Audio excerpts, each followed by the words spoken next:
Widya Sandraini Kasiran dengan NPM 0227231139.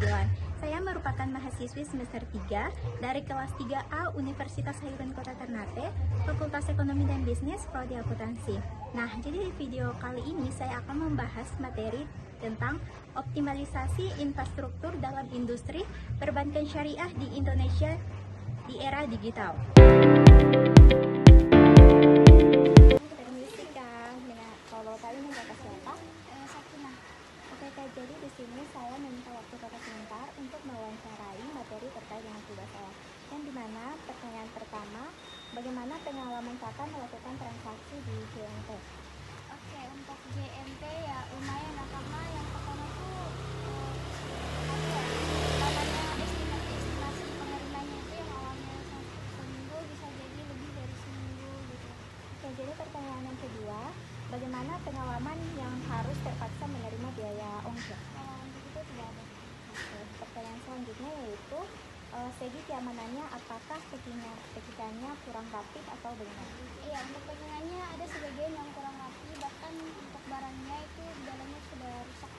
Oke, jadi pertanyaan yang terakhir yaitu harusnya seperti apa langkah yang harus kita ambil? Untuk packingannya diharapkan untuk bisa lebih berhati-hati lagi, terus lebih dipertebal lagi itu tasnya itu untuk dipertebal biar barang di dalam itu tidak rusak. Baik, terima kasih. Optimalisasi infrastruktur dalam industri perbankan syariah di era digital dapat dilakukan dengan yang pertama, meningkatkan keamanan siber infrastruktur. Perbankan syariah perlu memastikan sistem keamanannya, namun melindungi data dan transaksi nasabah. Yang kedua yaitu keamanan yang kuat akan memberikan kepercayaan kepada nasabah dan memastikan integritas layanan. Yang ketiga yaitu memperkuat ekosistem perbankan syariah. Yang keempat yaitu digitalisasi perbankan syariah perlu dikembangkan dan ditingkatkan agar mampu memperkuat ekosistem perbankan syariah. Yang kelima yaitu beradaptasi dengan perubahan zaman. Infrastruktur perbankan syariah perlu mampu beradaptasi dengan perubahan zaman. Yang keenam yaitu memanfaatkan teknologi digital secara maksimal. Perkembangan teknologi yang berlangsung dengan cepat menuntut bank untuk segera bertransportasi kepada pemanfaatan digital secara maksimal. Yang terakhir yaitu membaca kehendak pasar. Bank syariah harus mampu membaca kehendak pasar dan memberikan pelayanan terbaiknya. Beberapa strategi lain yang dapat dilakukan untuk mengembangkan bank syariah adalah yang pertama, penetrasi pasar. Yang kedua, mengembangkan produk-produk bank syariah yang kompetitif dan inovatif. Yang ketiga, meningkatkan kualitas pelayanan. Yang keempat yaitu meningkatkan promosi dan sosialisasi terhadap produk-produk bank syariah secara efektif. Yang kelima yaitu meningkatkan kerjasama dengan institusi lain. Selanjutnya yaitu perkembangan perbankan syariah di era digital, meliputi perkembangan dan pengenalan perbankan syariah. Bank syariah di era digital diharapkan dapat membantu masyarakat tanpa bersusah payah pergi ke bank tersebut. Infrastruktur teknologi perbankan syariah mencakup yang pertama keamanan siber, penggunaan teknologi fintech bank digital syariah. Berikut ini adalah beberapa hal yang perlu diperhatikan terkait infrastruktur teknologi perbankan syariah. Yang pertama yaitu keamanan siber. Bank syariah harus memastikan sistem keamanannya mampu melindungi data dan transaksi nasabah. Yang kedua, bank syariah dapat melakukan hal ini dengan mengimplementasikan langkah-langkah keamanan yang canggih, melakukan pengawasan yang ketat terhadap serangan siber, dan mematuhi peraturan perlindungan data yang relevan.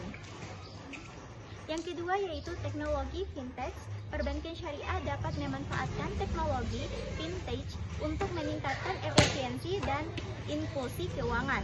Dewan Syariah Nasional Majelis Ulama Indonesia atau DSN MUI berperan sentral dalam perumusan aturan syariah yang menjamin penerapan fintech dalam perbankan syariah. Yang ketiga yaitu bank digital syariah. Bank digital syariah merupakan bentuk perbankan yang sepenuhnya mengikuti prinsip-prinsip syariah Islam.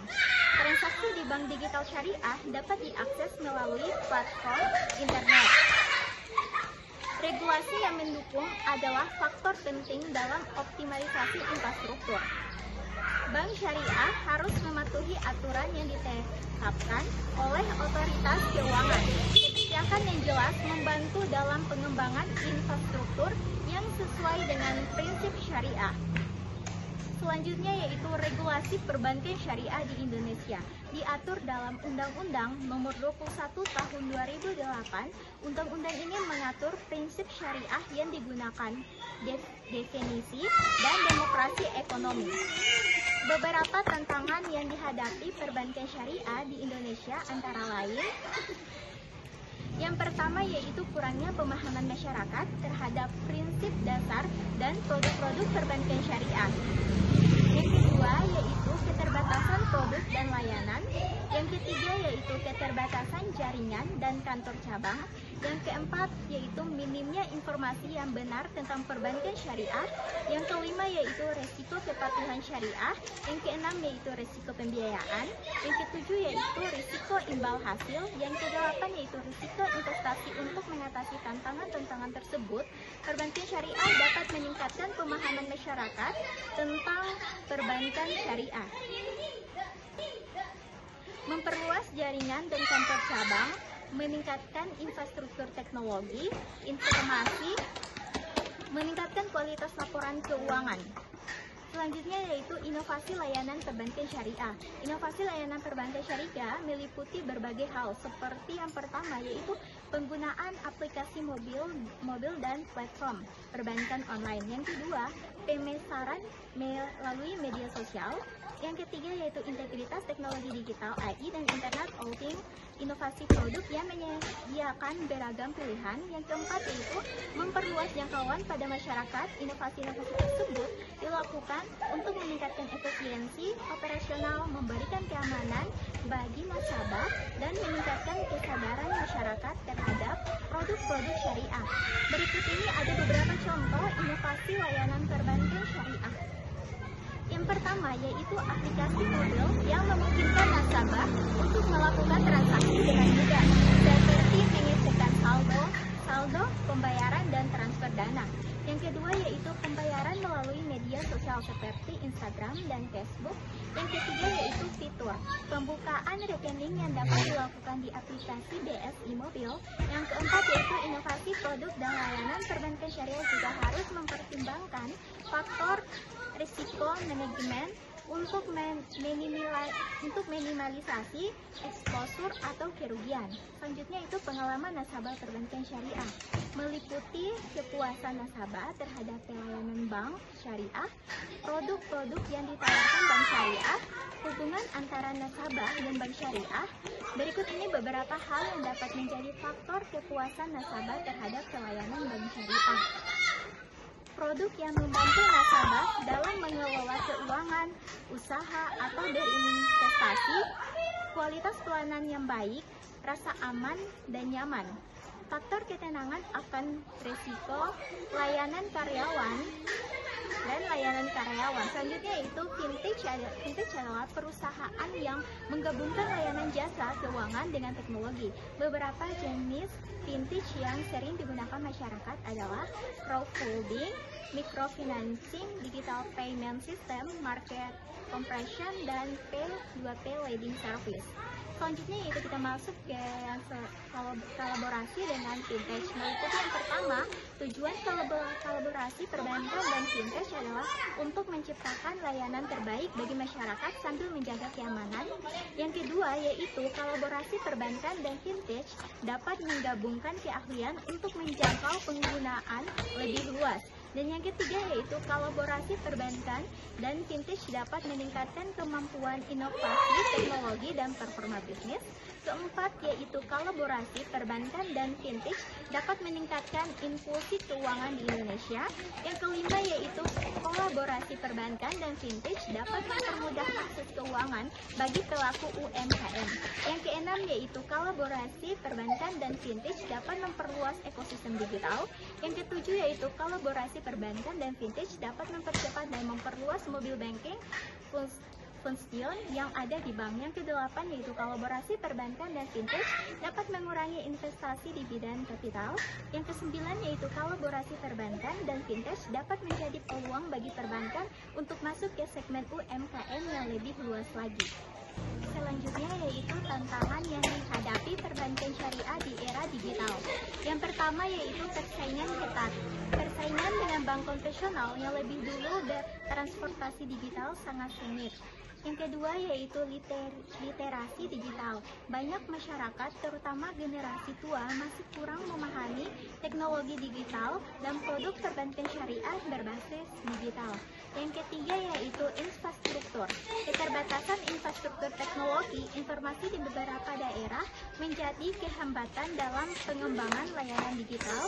Yang keempat yaitu kepercayaan. Membangun kepercayaan masyarakat terhadap keamanan transaksi digital dan prinsip syariah dalam layanan digital membutuhkan waktu dan upaya yang konsisten. Yang kelima yaitu regulasi perubahan. Regulasi yang cepat dan kompleks di bidang teknologi finansial membutuhkan adaptasi yang cepat dari perbankan syariah. Yang keenam yaitu sumber daya manusia. Kurangnya SDM yang kompeten di bidang teknologi digital menjadi kendala dalam pengembangan dan pengelolaan layanan digital. Yang ketujuh yaitu standarisasi. Kurangnya standarisasi produk dan layanan digital syariah membuat konsumen kesulitan membandingkan dan memilih produk yang sesuai. Untuk mengatasi tantangan tersebut, perbankan syariah perlu yang pertama meningkatkan literasi digital melalui edukasi dan sosialisasi yang insentif kepada masyarakat. Yang kedua yaitu memperkuat infrastruktur, berinvestasi dalam teknologi dan infrastruktur yang mendukung layanan digital. Yang keempat yaitu inovasi produk, mengembangkan produk dan layanan digital yang sesuai dengan kebutuhan dan preferensi nasabah. Yang keempat yaitu kolaborasi, bekerja sama dengan fintech dan pihak terkait lainnya untuk memperluas jangkauan layanan. Yang kelima yaitu penguatan SDM, melakukan pelatihan dan pengembangan SDM dibandingkan teknologi digital. Yang keenam yaitu meningkatkan keamanan, menerapkan sistem keamanan yang kuat untuk melindungi data nasabah. Yang selanjutnya yaitu keamanan dan privasi perbankan syariah di era digital.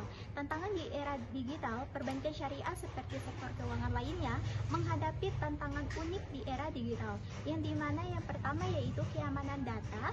Risiko kebocoran data nasabah sangat tinggi. Yang kedua yaitu penipuan. Modus penipuan semakin canggih dan sulit dideteksi. Yang ketiga yaitu regulasi yang dinamis. Peraturan perbankan terus berkembang untuk mengikuti perkembangan teknologi.